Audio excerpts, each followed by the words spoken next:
Okay, just a quick follow-up video what we've got. This is the Ford KA where the wiper motor is going really slowly.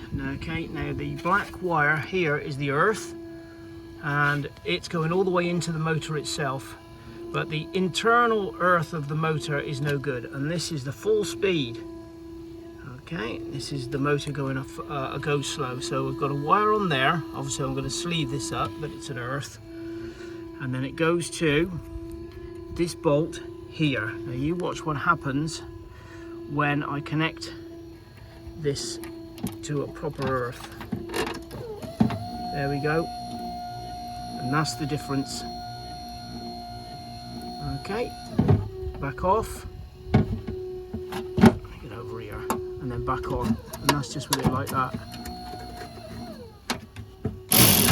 So let's just tighten that up.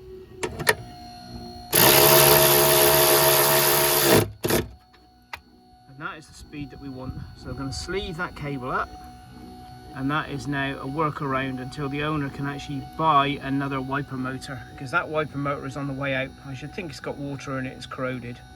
Okay, thank you for watching.